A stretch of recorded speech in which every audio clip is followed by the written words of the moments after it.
세상의 모든 축구 이야기 풋볼 살롱입니다. 오늘은 프로토 승부식 80회차 네이션스리그 주요 경기 현미경 분석으로 인사를 드립니다.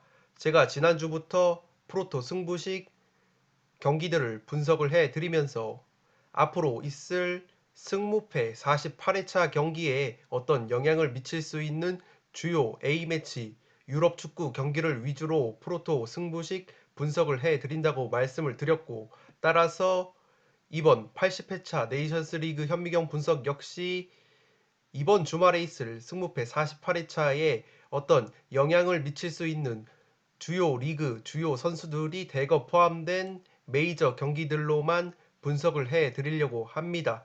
제가 선정한 4경기는 수요일 새벽 4시 45분에 펼쳐지는 네이션스 리그죠. 네이션스 리그에서 최상위 리그인 리그 A에 속한 팀들의 최종전 4경기를 먼저 분석을 해 드리려고 합니다.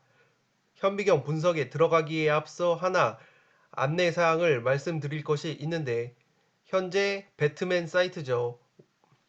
온라인으로 프로토와 토토를 구매할 수 있는 배트맨 홈페이지가 지금 인터페이스 개편으로 인해서 오늘 자정 11월 16일 월요일 0시부터 목요일 오후 4시까지 온라인으로 토토를 구매할 수 없다고 합니다.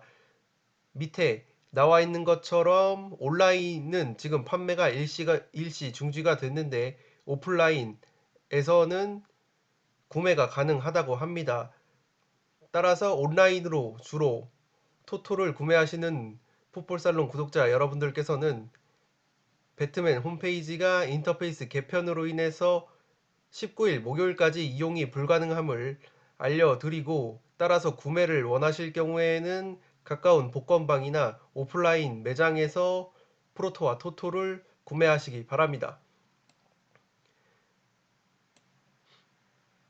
네, 서두에서 말씀드린 것처럼 네이션스 리그 같은 경우에는 주요 리그, 특히 우리가 승무패 48회차에서 만나게 될 프리미어 리그와 스페인 프리메라 리가의 주요 선수들이 대거 A매치를 소화하기 때문에 이 선수들의 발자취를 따라가는 것이 상당히 유의미한 행보가 될 수 있다고 말씀을 드렸습니다. 아니나 다를까 지금 가장 악재가 겹친 팀은 프리미어 리그의 어떤 선두권 경쟁을 펼치고 있는 리버풀이라고 할 수 있겠습니다. 오늘 새벽 같은 경우에도 잉글랜드가 벨기에에 0대2로 패하면서 네이션스 리그 우승팀을 가리는 파이널이라고 하죠. 파이널 플레이오프 네 팀만이 파이널 라운드에 진출을 할 수가 있는데, 벨기에에 패하면서 잉글랜드가 동기부여가 상당히 떨어졌습니다. 벨기에전에서 선발 출전한 리버풀의 미드필더죠. 미드필더인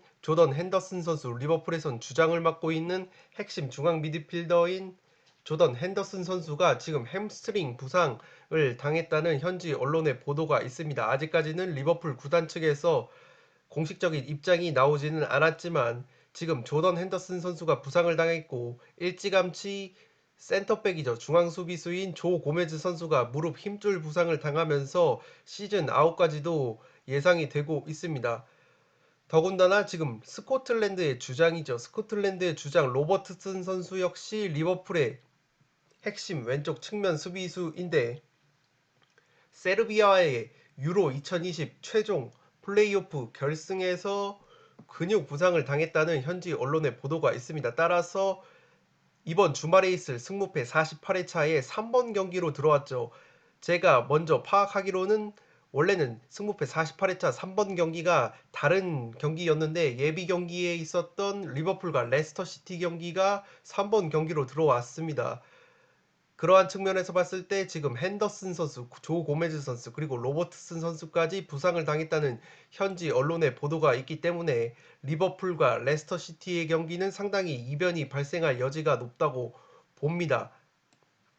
이러한 맥락에서 볼 때 네이션스 리그의 어떤 승무패 결과를 맞히는 것도 중요하지만, 그 결과 속에서 프리미어리그와 프리메라리가의 어떤 주요 선수들이 어떤 선수들이 골을 넣었고 또 어떤 선수들이 부상을 당했는지 면밀히 살펴보는 것도 우리의 메인 DC라고 할 수 있는 승무패 48회차 분석에 있어서 상당히 중요할 것 같습니다. 그러한 측면을 고려를 해서 프로토 승부식 80회차 네이션스 리그 주요 경기 4경기 분석을 빠르게 진행하도록 하겠습니다.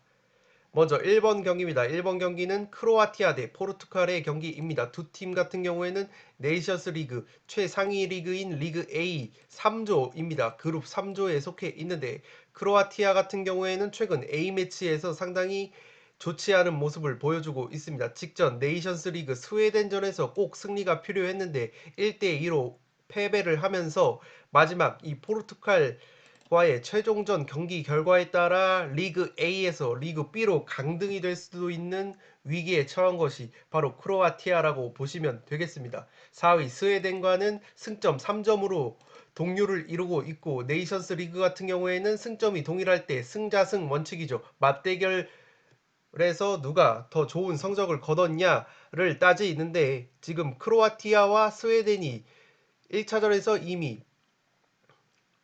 2대1로 똑같은 경기 결과를 얻었습니다. 그렇기 때문에 지금 크로아티아와 스웨덴의 최종전 경기 결과에 따라서 두 팀의 어떤 강등이냐 잔류냐의 운명이 결정될 것으로 보입니다. 크로아티아와 스웨덴이 두 차례 맞붙었었는데 두 팀이 우열을 가리지 못했습니다. 1승 1패를 거뒀는데 스코어 또한 2대1로 나란히 스코어까지 똑같기 때문에 크로아티아와 스웨덴 같은 경우에는 마지막 최종전 경기 결과에 따라서 누가 리그 B로 강등되느냐 이런 운명이 결정된다고 보시면 되겠습니다. 크로아티아 같은 경우에는 11월 A매치 제가 이 경기 또한 분석을 해드렸었는데 터키가 최근 A매치 친선 경기에서는 상당히 좋은 모습을 보여주고 있다고 말씀을 드렸고 최대 터키가 크로아티아에 충분히 무승부까지 거둘 수 있다고 말씀을 드렸는데 해당 경기는 터키와 크로아티아의 친선 경기는 3대3 무승부로 끝이 났습니다. 따라서 지금 11월 A매치 경기에서 크로아티아가 1무 1패로 상당히 부진한 모습을 보여주고 있습니다.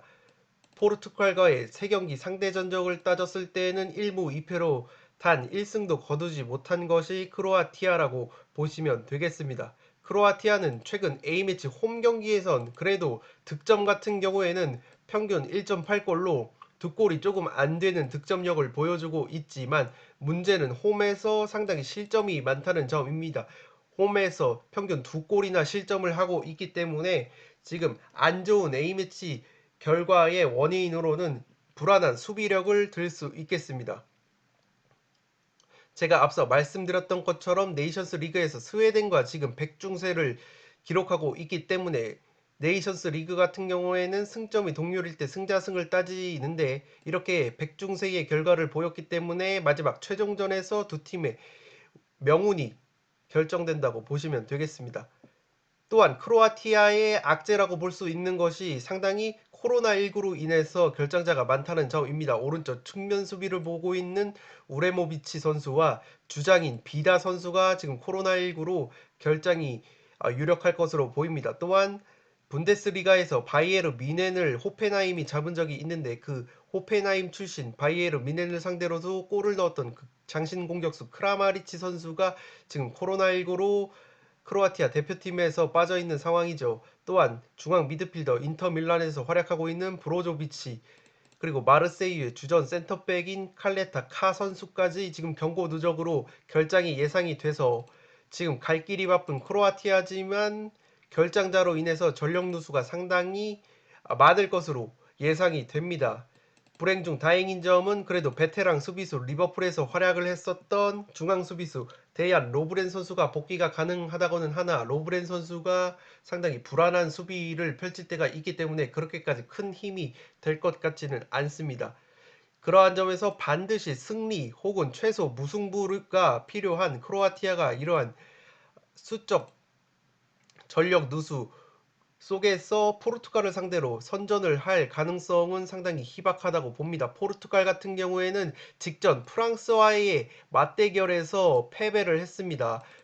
프랑스전에서 0대1로 아쉽게 패배를 하면서 네이션스 리그 A 그룹 3조의 1위 자리를 프랑스에게 내주게 됐습니다. 지금 포르투갈이 승점이 10점인데 프랑스는 지금 13점입니다. 따라서 포르투갈이 최종전에서 크로아티아를 꺾고 프랑스가 최종전에서 패할 경우에 포르투갈과 프랑스의 승점이 13점으로 동일하지만 지금 맞대결에서 포르투갈이 프랑스에게 패했기 때문에 승점이 동률일 경우에는 제가 앞서 말씀드렸던 것처럼 승자승 원칙에 따라서 포르투갈의 역대 전적 네이션스 리그에서 상대 전적에서 우위를 점한 프랑스가 최종전에서 패배를 하더라도 자력으로 1등을 확정하게 됩니다. 따라서 네이션스 리그 우승팀을 다투는 4강 플레이오프 티켓은 프랑스가 따냈기 때문에 포르투갈이 크로아티아전에서 상당히 동기부여가 떨어진다고 보시면 되겠습니다. 이미 압도적인 성적으로 2등은 확정을 해놨지만 프랑스에게 패하면서 1위 티켓을 내준 상황이기 때문에 크로아티아전에서 목숨을 걸고 사활을 걸고 나서지는 않을 것 같습니다. 더욱이 지난 프랑스전에서 주축 선수들이죠. 호날두, 브루노 페르난데스, 아틀레티코 마드리드의 플레이메이커 주앙 펠릭스 등 에이스들이 지금 선발 출전을 해서 경기를 소화했기 때문에 동기부여가 떨어지는 포르투갈이 크로아티아 전에서 무리하게 에이스들을 모두 선발로 내세울 것 같진 않고 현지 언론 또한 지금 포르투갈이 크로아티아를 상대로 로테이션을 돌릴 가능성을 높게 보고 있습니다. 그러한 측면에서는 크로아티아가 상대적으로 동기부여가 떨어진 포르투갈을 상대로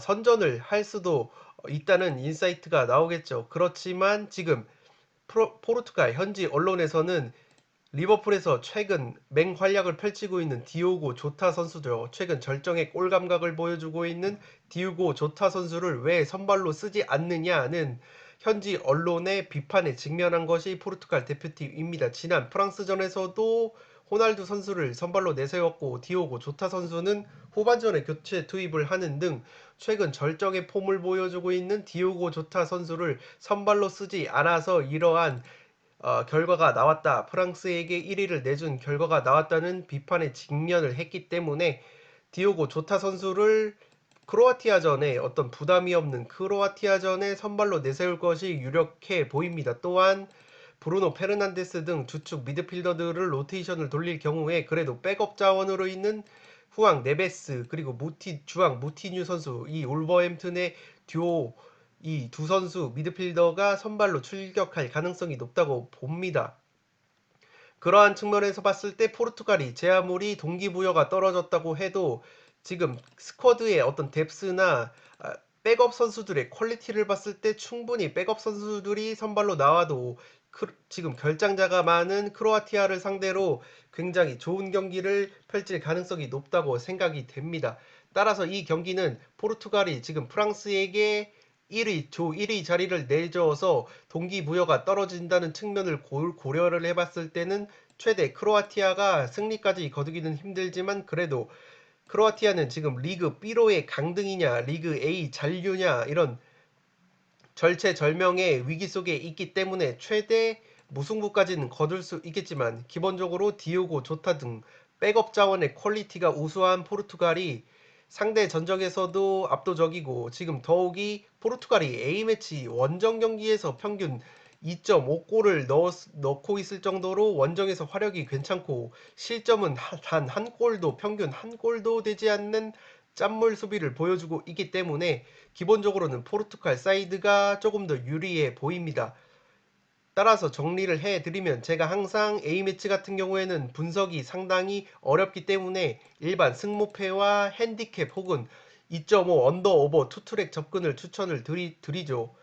그러한 측면에서 봤을 때 2.5 언더오버로 접근했을 때는 그래도 부담이 없는 포르투갈이 원정에서 평균 2.5골을 넣고 있고 실점은 0.4골로 적지만 크로아티아 역시 홈에서는 1.8골이나 넣고 있고 자칫 패배할 경우에는 스웨덴에게 밀려서 리그 B로 강등이 될 수도 있기 때문에 무조건 빠꾸 없는 경기로 골을 넣는 경기를 해야 한다고 봅니다.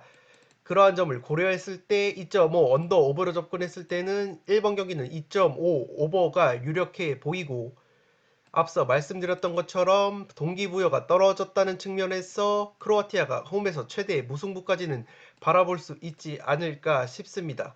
기본적으로는 포르투갈 사이드가 조금은 더 유력해 보이는 경기가 바로 1번 크로아티아 대 포르투갈의 경기라고 보시면 되겠습니다.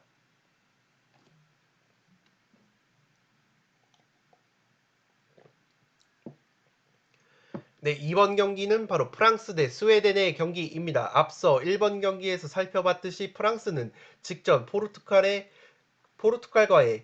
단두대 맞대결에서 1대0 신승을 거두면서 지금 그룹 3조죠. 리그 A 3조의 1위를 확정해서 네이션스 리그 우승팀을 가리는 4강 플레이오프에 진출이 확정된 상황입니다. 그러한 측면에서 스웨덴과의 최종전에는 상당히 부담이 없이 힘을 빼고 나올 가능성이 높아졌습니다.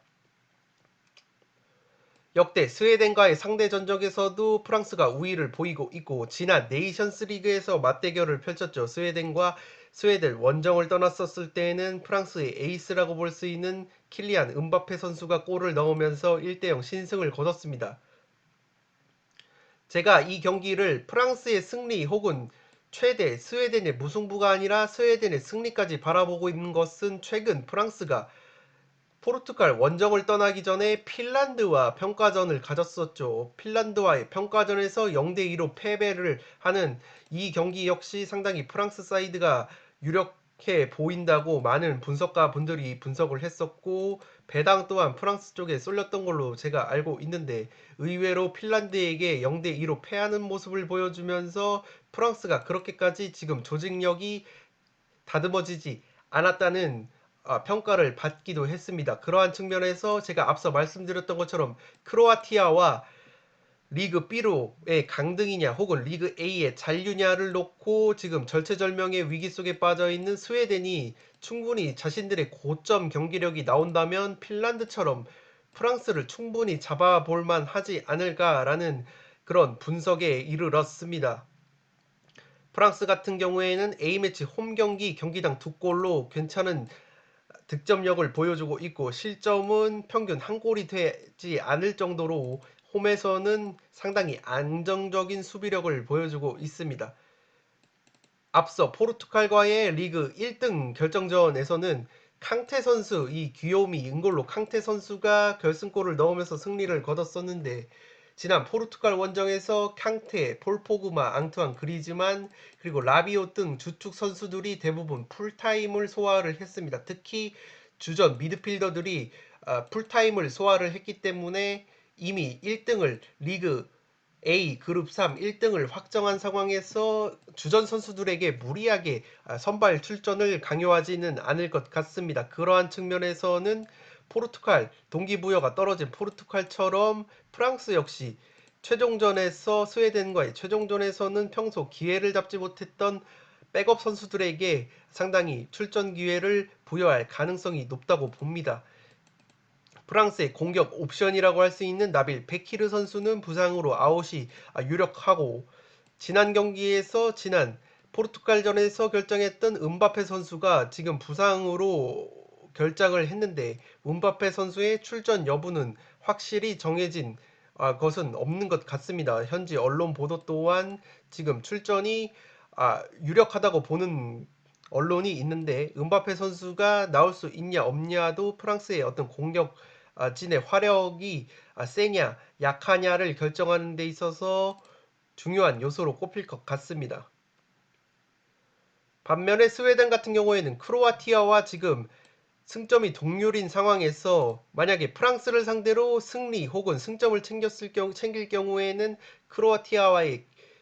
크로아티아와 포르투갈의 최종전 경기 결과에 따라서 리그 A 잔류도 가능한 상황입니다. 따라서 지금 동기부여가 떨어진 이미 1등을 확정한 프랑스를 상대로 사활을 걸고 최종전에 임해야 하는 것이 스웨덴이라고 보시면 되겠습니다. 스웨덴 같은 경우에는 A매치 원정 경기에서 상당히 저조한 1.1골의 득점력을 보여주고 있고 실점을 1.3골을 보여주고 있습니다. 스웨덴 같은 경우에는 지금 이탈리아 세리에 A 삼프도리아에서 활약하고 있는 베테랑 주전 미드필더인 엑달 선수가 경고 누적으로 인해서 지금 프랑스전에 나설 수 없다고 합니다.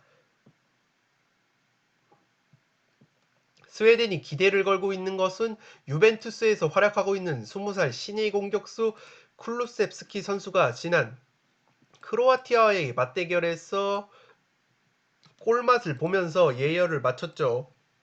그리고 황희찬 선수와 한솥밥을 먹고 있는 베테랑 공격수 포르스베리, 맨체스터 유나이티드에서 주전급으로 활약하고 있는 중앙 수비수 린델로프 등 그래도 굵직굵직한 이름이 대거 포진해 있는 것이 스웨덴이라고 보시면 되겠습니다. 이러한 측면을 고려해 봤을 때 개인적인 역량이 충분한 선수들이 많고, 프랑스가 지금 아무리 A매치라곤 해도 핀란드, 스웨덴보다도 체급이 떨어진다고 볼 수 있는 스웨덴에게도 지금 평가전에서 0대2로 패배한 전적이 있기 때문에 이미 그룹 3에서 1위를 확정한 프랑스가 주축 선수들에게 대거 체력적으로 안배를 해서 휴식을 부여하고 로테이션을 가동할 경우에는 제 아무리 홈 경기라고 할지라도 동기부여가 충만한 스웨덴을 상대로 상당히 고전을 할 수도 있다고 생각이 됩니다.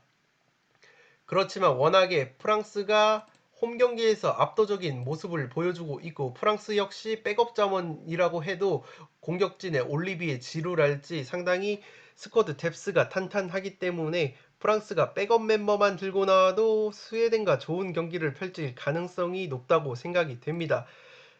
그렇지만 스웨덴도 제가 말씀드렸던 것처럼 굉장히 클래스가 있는 선수들이 대거 포진해 있고, 마지막 경기 결과에 따라서 크로아티아를 제치고 리그 A에 생존할 가능성이 남아있기 때문에 무승부는 상당히 의미가 없어 보이고, 스웨덴이 상당히 의외로 공격적으로 나설 수도 있는 경기라고 생각이 됩니다. 따라서 이 경기는 프랑스 사이드가 유력하지만 최대 스웨덴의 어떤 이변을 바라보시는 분들은 무승부가 아니라 스웨덴의 승리 쪽으로 과감하게 틀어보시는 것도 괜찮아 보입니다.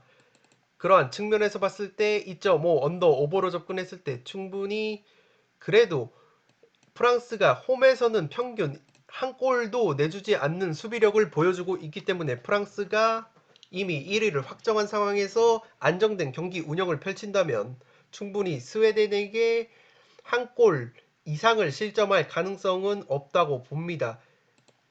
이러한 점에서 볼 때 2.5 언더 오버로 접근했을 때는 그래도 2.5 언더 쪽이 조금은 유력해 보인다고 생각이 됩니다. 더욱이 스웨덴이 A매치 원정 경기에서는 평균 1.1골로 저조한 득점력을 보여주고 있기 때문에 만약에 스웨덴이 승리를 거둔다면은 한 골차 1대0 신승 정도가 예상이 된다고 보고, 2.5 언더 오버로 접근했을 때는 언더 쪽이, 그리고 프랑스와 스웨덴 승무패를 가름에 있어서 무승부보다는 동기부여가 충만한 스웨덴이 그래도 프랑스 원정에서 승리를 한번 노려보지 않을까 싶습니다.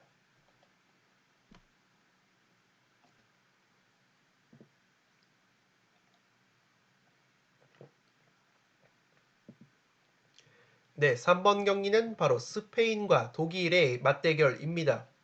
수요일 새벽 경기에서 최고의 빅매치라고 꼽을 수 있는 스페인과 독일이 맞붙는데, 지금 스페인 같은 경우에는 네이션스 리그 A의 4조에 속해 있습니다. 4조에 속해 있는데 승점이 8점으로 맞대결을 펼치는 독일과 승점 1점 차로 2등에 밀려 있습니다.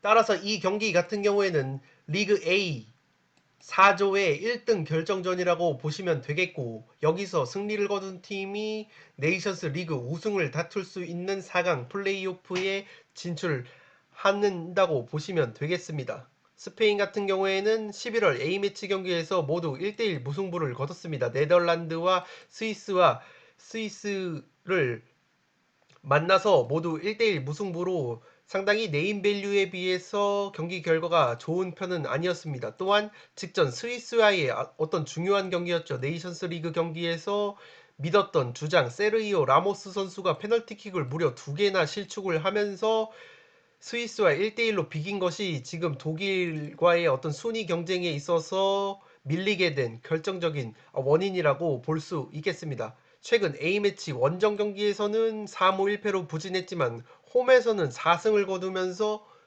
상당히 홈에서 강한 모습을 보여주는 것이 스페인이라고 보시면 되겠습니다.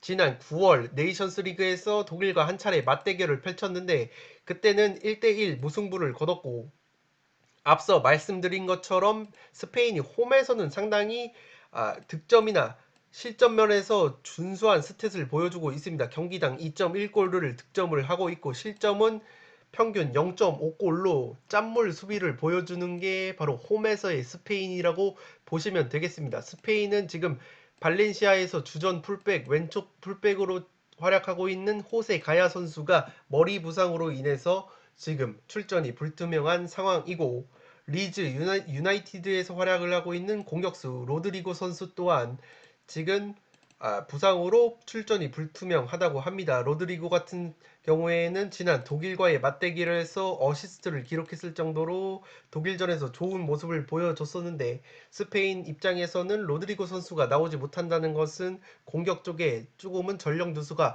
예상이 되는 부분이라고 할 수 있겠습니다.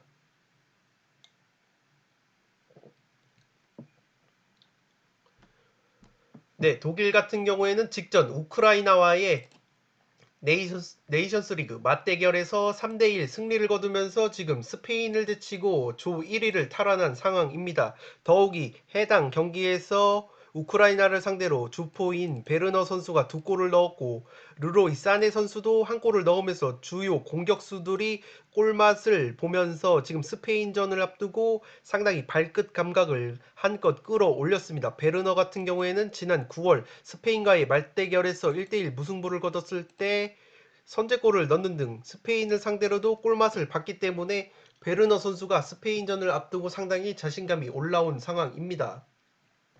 제가 지난 9월에 펼쳐졌던 독일과 스페인의 맞대결 영상을 조금 면밀히 분석을 해 봤는데, 스페인의 데헤야 골키퍼의 선방이 나오지 않았다면 충분히 독일이 승리까지도 바라볼 수 있었던 경기라고 생각이 됩니다. 독일이 스페인을 상대로 제가 앞서 말씀드렸던 베르노와 르로이 사네 선수를 앞세운 빠른 카운터 어택으로 상당히 날카로운 장면을 여러 번 연출을 했었고, 대야 골키퍼의 선방이 나오지 않았더라면 충분히 독일이 승리까지도 바라볼 수 있는 경기였다고 생각이 됩니다. 더욱이 지금 스페인에게 승점이 앞서 있는 독일은 스페인과의 맞대결에서 비기기만 해도 조 1위가 확정이 되기 때문에 안정적인 운영을 펼칠 것 같고, 스페인이 점유율을 쥔 상황에서 공격을 펼치다가 의외로 르로이 사네 그리고 베르너를 앞세운 독일의 빠른 카운터 어택에 의해서 한 방 얻어맞을 수 있는 경기 양상이 나오지 않을까 생각이 됩니다. 또한 지금 제가 보여드리는 이 해당 장면은 스페인이 직전 스위스와의 네이션스 리그 경기에서 1대1 무승부를 거뒀었는데 스위스에게 선제골을 내줬던 장면입니다. 제가 가져온 이 두 장면 같은 경우에는 스페인의 왼쪽 측면 뒷공간이 노출이 되면서 스위스의 프로일러 선수한테 선제골을 허용하는 장면인데, 지금 제가 앞서 살펴드렸던 것처럼 스페인 같은 경우에는 지금 왼쪽 풀백인 호세 가야 선수가 머리 부상으로 출전이 불투명한 상황에서 손흥민 선수와 토트넘에서 한 수법을 먹고 있는 세르히오 레길론 선수가 지금 왼쪽 풀백, 주전 풀백으로 나설 가능성이 높은데, 레길론 선수 같은 경우에는 상당히 오버래핑을 즐기는 타입이기 때문에 만약에 왼쪽 풀백인 레길론 선수가 적극적으로 공격을 가담했을 때 독일의 르로이 사네 선수 오른쪽 측면에 포진한 이 르로이 사네 선수가 충분히 스페인의 뒷공간을 공략할 여지가 있다고 봅니다. 그러한 측면에서 봤을 때 스위스전에서 스페인이 선제골을 내주는 이 장면이 똑같이 독일전에서 사네 그리고 베르너로 대입을 해봤을 때 이러한 7점 장면이 충분히 재현이 가능할 것으로 보입니다. 더욱이 독일 같은 경우에는 스페인과 비기기만 해도 조 1위를 확정하는 상황이기 때문에 안정적인 수비를 구축한 상황에서 이렇게 날카로운 카운터 어택을 노릴 가능성이 높기 때문에 스페인의 어떤 왼쪽 측면 뒷공간을 르로이 사네와 독일의 티모 베르너가 충분히 공략할 여지가 있다고 봅니다. 그러한 점에서 저는 독일과 스페인의 맞대결은 오히려 독일의 승리 쪽이 조금은 유력해 보이고, 두 팀 모두 리그 1등 결정전이라는 타이틀에 걸맞게 상당히 지금 스페인이 저조한 득점력으로 1대1 무승부를 A매치에서 두 차례 거두긴 했지만 마지막 리그 1등 결정전이라는 측면에서 충분히 스페인이 공격적으로 나올 가능성이 높다고 봅니다. 이러한 부분들을 고려를 해봤을 때 2.5 언더 오버로 접근하면 2.5 오버가 조금은 유력해 보이고, 제가 앞서 말씀드린 것처럼 베르너 선수와 사네 선수가 지금 굉장히 좋은 컨디션을 보여주고 있기 때문에 지난 1차전에서도 좋은 모습을 보였던 이 독일의 공격 듀오가 스페인의 어떤 측면 수비 뒷공간을 공략할 여지가 충분하다고 보기 때문에 독일의 승리를 보도록 하겠습니다.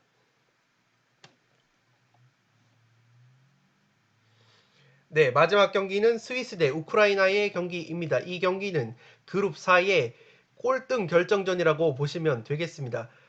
스위스 같은 경우에는 지금 리그 A 4조에서 3무 2패로 1승도 없는 상황에서 4등으로 쳐졌고, 지금 3등인 우크라이나와는 승점이 3점 차로 벌어져 있기 때문에 리그 A에 생존하기 위해서는 반드시 이 우크라이나와의 단두대 맞대결에서 승리가 필요한 상황입니다. 반대로 우크라이나 같은 경우에는 비기기만 해도 리그 A의 잔류에 성공을 하기 때문에 스위스보다는 부담이 덜한 것이 우크라이나라고 보시면 되겠습니다. 그렇지만 스위스가 지금 직전 스페인과의 맞대결에서 1대1 무승부를 거두면서 상당히 분위기 반전에 성공을 했습니다. 그 경기에서 앞서 말씀드렸던 것처럼 스페인의 세르히오 라모스 선수가 페널티킥 2개를 놓쳤는데, 스위스의 골키퍼인 얀 존모 골키퍼가 2번의 선방을 보여주면서 마지막 우크라이나와의 최종전을 앞두고 지금 한껏 물오른 경기력을 보여주고 있습니다. 스위스 같은 경우에는 분데스리가죠. 독일 분데스리가 메넨글라드바이에서 주주원 수비수로 활약하고 있는 니코 엘베디 선수가 지난 스페인전에서 퇴장을 당해서 이번 우크라이나전에 나설 수 없는 부분은 스위스는 수비에서 조금은 전력 누수가 발생할 수도 있을 것 같습니다. 역대 우크라이나와의 전적에서는 1무 2패로 열세인데, 지난 9월 맞대결에서는 우크라이나 원정에서 1대2로 패배를 한 바 있습니다. 스위스 같은 경우에는 최근 A매치에서 고전하는 이유가 상당히 저조했던 어떤 득점력이라고 보시면 되겠는데, 그래도 홈 경기에서만큼은 평균 1.7골을 넣고 있기 때문에 충분히 우크라이나전에서도 득점포 가동이 가능할 것으로 보입니다.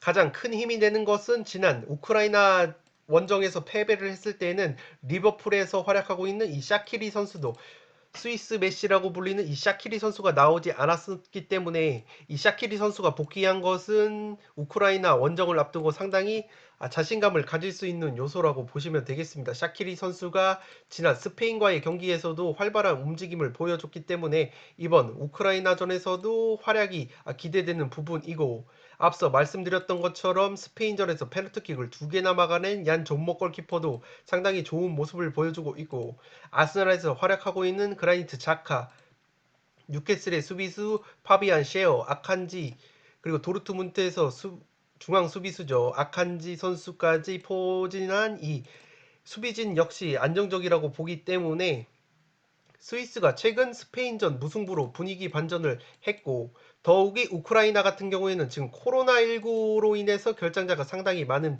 상황입니다. 그러한 측면을 고려했을 때는 이 경기 같은 경우에는 상당히 스위스 사이드가 유력해 보이는 상황입니다. 더욱이 제가 수비진만 말씀을 드렸지만 지금 아탈란타에서 활약하고 있는 미드필더 프로일러 선수가 독일전에서도 1골 1도움, 직전 스페인전에서도 한 골을 기록한 바가 있기 때문에 상당히 분위기가 나쁘지 않고, 벤피카에서 백업으로 활동하고 있지만 상당히 순도 높은 골 결정력을 보여주고 있는 이 세페로비치 선수도 최전방에서 결정력을 더할 수 있기 때문에 샤키리 선수까지 돌아온 스위스가 기존의 빈 공은 어느 정도 탈출을 할 수 있다고 봅니다.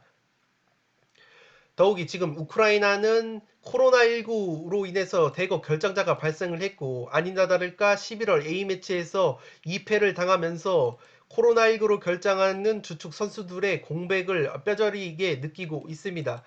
홈에서의 A매치는 4승 1패로 강했지만 원정에서는 지금 1무 4패로 부진한 것이 우크라이나입니다. 그러한 측면에서 스위스가 홈에서는 그래도 괜찮은 모습을 보여줬기 때문에 우크라이나가 스위스 원정에서 승리를 거두기에는 조금은 힘들지 않을까 생각이 됩니다. A매치 원정 경기에서 평균 득점 1.1골로 저조한 득점력을 보여줬고 실점 같은 경우에는 원정에서 평균 2.2골이나 했을 정도로 A매치 원정 경기에서 상당히 수비력이 안 좋습니다. 더욱이 가장 큰 전력 누수는 지난 스위스와의 맞대결에서 골을 넣었었던 이 야르몰렌코 선수, 베테랑 야르몰렌코 선수가 공격진에서 코로나19 양성 판정으로 인해서 결장을 한다고 합니다. 또한 야르몰렌코 선수뿐만 아니라 지금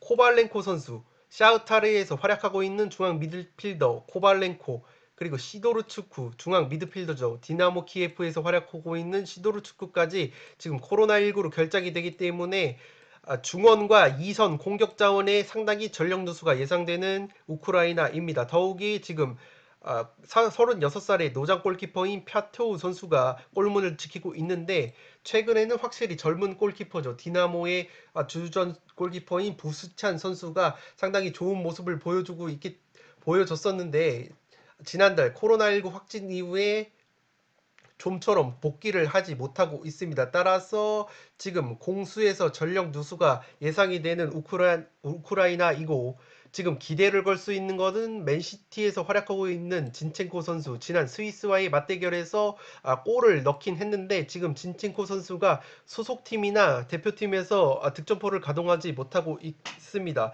그러한 측면에서 봤을 때 지난 독일전에서 한 골을 넣었던 야렘추크 선수의 어떤 한 방에 기댈 수밖에 없는 것이 우크라이나라고 생각이 됩니다. 따라서 이 경기는 지금 스위스가 그래도 직전 경기에서 스페인과의 홈 경기에서 1대1 무승부를 거뒀고 샤키리 선수가 돌아온 상황에서 세페로비치 프로일러의 어떤 골 결정력이 살아나고 있고 지난 스페인전에서 페널티킥 2개를 막아낸 얀 존버가 버티고 있는 이런 든든한 수비진 그리고 아칸지, 파비안 셰어 등 그래도 빅리그에서 경험이 풍부한 수비수들까지 대거 보유한 스위스가 홈에서 그래도 괜찮은 모습을 보여주고 있기 때문에 전력 누수가 심한 우크라이나를 상대로 충분히 승리까지 거두면서 리그 A에 극적으로 잔류를 하지 않을까 싶습니다.